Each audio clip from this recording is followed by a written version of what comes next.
I was very interested in learning how COVID-19 and its impact on business recruitment specifically. So I reached out to Hung Lee, a recruitment expert in London, to get his take on things. And you know what? He brought in Bruce Lee. I've been in recruiting business for the last 2 decades or more. Probably people know me most for the Recruiting Brain Food newsletter, which is an industry newsletter that I write, and it goes out to tens of thousands of people in the recruiting industry every week. And definitely very interested to explore the question as to the future makeup and shape of a business. What we understood as a business kind of reminds me of like martial arts, or Bruce Lee philosophy, where his big argument, he was a revolutionary in the world of martial arts. Why? Because he basically rejected structure. He rejected the form. He rejected the school system of, hey, this is how you do karate, or this is how you do kung fu. You're doing it wrong. No, he said, look, you got to do what's effective.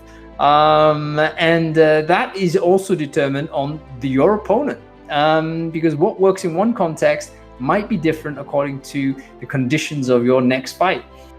This is what it is, okay? I said empty your mind. Be formless, shapeless, like water. Now you put water into a cup, it becomes the cup. You put water into a bottle, it becomes the bottle. You put it in a teapot, it becomes the teapot. Now water can flow or it can crash. Be water, my friend. To be agile is to have capability, but capability to adapt to change without being wedded to any one way of working. Now, to apply that concept to the world of recruiting, we are full of structure and process, right? We have a pipeline, for instance. We design a pipeline in an ATS, we try to funnel people through it. That's a clear example of a rigid process. As Hung says, in the world of recruitment, having a structure in place, having a standardized recruitment process is very important. However, when the world changes and that change is expedited by things like COVID-19, then you can say that the workforce changes with it. In fact, it's evolving. We saw a year-on-year increase, for instance, in the numbers of people who are called alternative workers, non-full-time employees who are delivering services, delivering skills and time to a business despite not being formally on the payroll.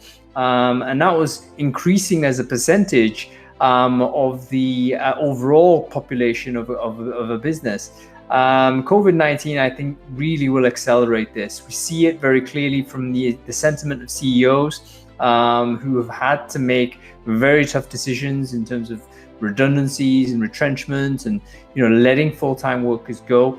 They're going to be once bitten, twice shy. Their next instinct isn't to say we're going to replace all of those kind of permanent workers with another set of permanent workers. They're going to look for flexibility in what is a very difficult and challenging set of circumstances now. The second trend which really affects this is going to be this distributed nature of work now. Let's not forget that the full-time employee is typically the on-premise employee also. When we think about recruiting someone into the business full-time, our default model is that individual is going to be working in a building that we own. So I think we're going to get much more used to interacting with people that we may never meet, that we don't know physically, we never had kind of a deep relationship with, but may still be providing a very valuable service to the business. The numbers back it up. The freelancer platform Upwork released a new study in September 2020. In it, they said that $1.2 trillion was contributed to the US economy through freelancing, and that's up 22% from 2019. And of those freelancers aged 18 to 22, in other words, Generation Z or Generation Z, 36% of them started freelancing since the onset of COVID-19. Of those non-freelancing professionals who are now working remote as a result of COVID-19, 58% of them are now considering going freelance in the future. Another study released by Deloitte in April 2020 found that 60% of organizations expected an increase in the number of freelance workers, and recruiters need to catch up to this to stay relevant. All of the recruiting processes, all of the structures, the tools, the metrics that we work by are all predicated on the full-time permanent on-site employee. If you think again about the models that we use to recruit people, the resume screen, the telephone interview, the face-to-face interview, the meet the team exercise, the functional test or whatever it might be, psychometric test, all this type of stuff. It's all kind of driving to this concept that the person will be a permanent full-time employee for us. That's the model we're using, the default measure. We haven't built systems or processes to deal with someone who may never be hired in the traditional meaning of the word, but will be a long-term contributor to the company. So it's going to be super complicated. It's going to make it very interesting for recruiting and HR. As a recruiter, you know that you are not the only one in the whole hiring process. There's one other person that you probably work with all the time, the hiring manager. So you want to know what they think? Upwork did a survey on that too. They released a study in June 2020, finding that 47% of hiring managers are more likely than before to hire independent professionals. They also found that 3/4 of hiring managers consider hiring freelancers and independent professionals a much more important, a more efficient, and a more strategic way forward in business. You look at anybody who may be watching this video and let's say they're a recruiter in a business, their headcount is going to be full-time employees. No one's actually measuring them. They don't have the responsibility for interacting with a gig platform, let's say. Oftentimes they don't even have responsibilities for dealing with contractors or interim staff. That's usually the line manager that deals with that. Oftentimes considered to be project budget and not headcount. So all of the internal systems that we use, systems being technical and also procedural, are predicated on the ideal image of a person that is now suddenly much more complicated. The other big change that may be happening in all of this is the language that you are using in recruitment. The words can sometimes help frame our thinking. And when we're talking about talent acquisition, it's like buying software, like buying music. No one buys music anymore. We don't want to have the possession of thousands of physical records, even digital records. We don't want to actually own them. We want to access them as and when we need them. And this is why we're on Spotify and not iTunes. So talent is naturally going that way. We're moving towards a kind of a drive-as-you-go type of format. Uber is kind of a sort of example of this, where mobility is on demand. You don't need to own it. You're not sitting in the car 24 hours. You only need it for really a very small amount of time during the course of your working day. And most of the time it's just sitting there, not being used. Talent acquisition, I think, is going to be a term that we're going to have to lose, because it kind of speaks to recruitment of permanent on-site sort of work, right? Full-time employee, you acquire that person, you've kind of exclusively got hold of this person.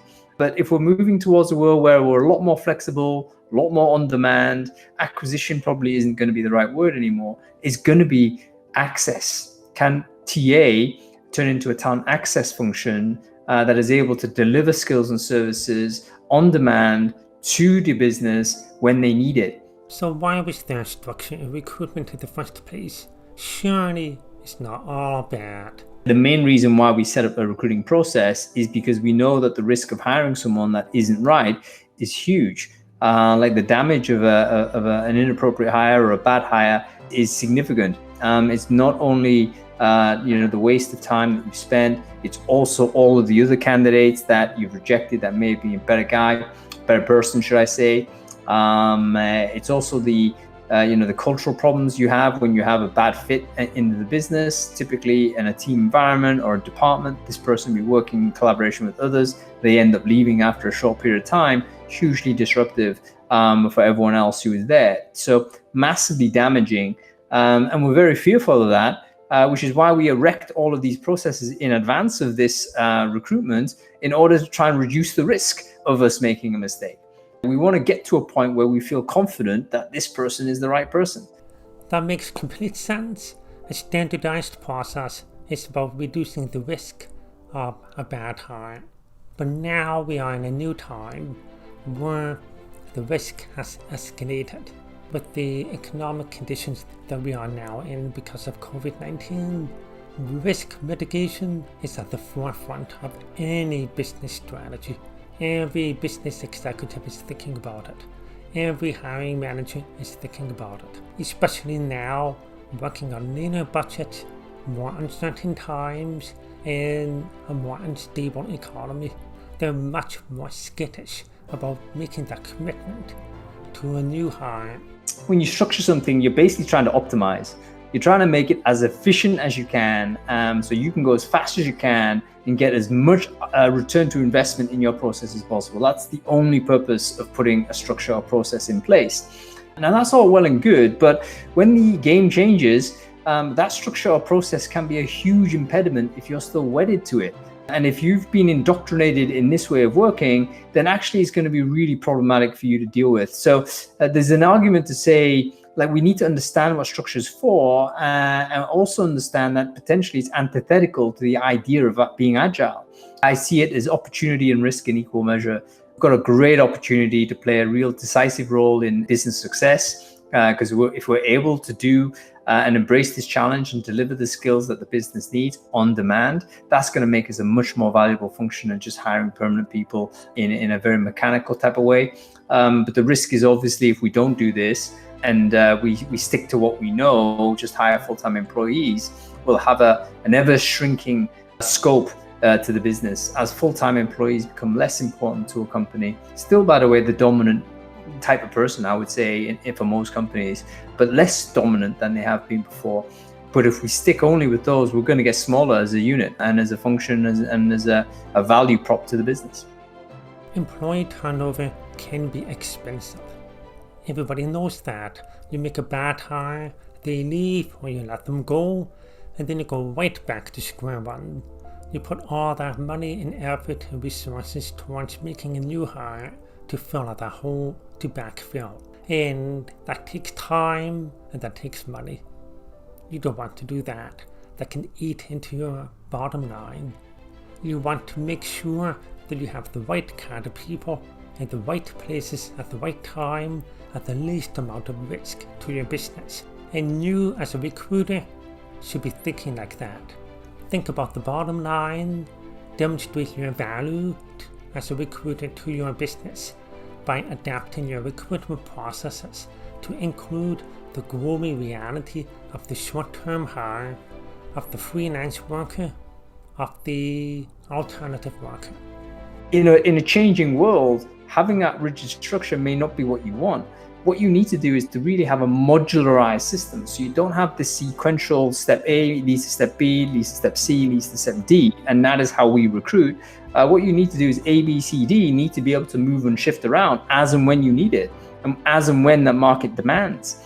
So we need to have a truly decoupled way of recruiting, if you like. So the process is decoupled. You know what you need to do in terms of hiring this person.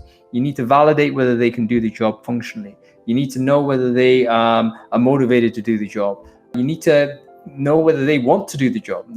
So you need to know whether you want them to work with you, etc. Those types of things. But we don't need to necessarily validate all of that in exactly the same order all the time.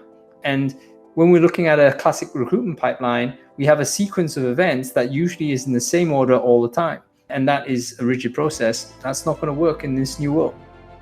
Being agile on your feet, thinking ahead, predicting changes and adapting quickly to them, and having a system where you can pivot as needed is one of the core elements of what Bruce Lee talks about. It's very interesting that you can take revolutionaries from any paradigm, from any discipline, and there's actually a real consistency behind what they're saying, which is ultimately that best practice inevitably becomes rigid. Like, there is a way of working that is more effective than others, then it becomes written down, then you accumulate disciples, then it becomes heresy to do anything outside of that framework. And before you know it, it becomes, this is the way and the only way. It seems to be a natural kind of outcome of any type of structure, of any kind of developed way of working. But it's not very good when the circumstances change. And that's the main thing. All structure is there designed to optimize in a predictable environment. Where there isn't change, that's when you optimize. When there's lots of change outside, you don't really want to optimize. You want to actually stay agile, less commitment to a process. Going forward, I think we've kind of crossed the Rubicon already. This world, I believe, is going to happen. It will be resisted, of course. There will be kind of vested interests that will defend what was, happening before. But I do think these are unstoppable trends now. You're not going to pull everyone back to the office. That's very clear. The distributed nature of work will actually promote opportunity for individuals to interact with other businesses and other opportunities and so on and so forth. A great deal of the coming into the office is actually monitoring your staff and making sure they're not doing anything on the side. Again, stick a pin in the history timeline of humanity, you'd be wondering why that was the case. Why are we locking each other into these exclusive deals? Could it not be possible for someone to work for different employers and generate multiple revenue streams? It seems that people want to do that, actually. It's going to be really exciting, man. It's simply because a lot of the things that really was frustrating about recruitment and why it was generally an unpleasant experience too often for too many of the stakeholders in doing this thing of recruiting people is that we're all forcing people into these pipelines. So I think in short, Keith, what recruiters have got to do is to really expand the scope of the types of services we provide to a company. We cannot just be sticking and focusing on people on the payroll. Same with HR. We can't just be looking at payroll people and not considering the entire talent orbit that's available for a business. We're at the cusp of huge change in some of these things. They always do change. Again, one of the facts of history is that nothing is permanent. I think we're at that moment now, and that's simultaneously exciting and also a little bit concerning. We've just got to grasp the moment, Keith. We have a great opportunity, but hey, the history's not going to wait for us. It's going to just happen, and it'd be better if we were driving it.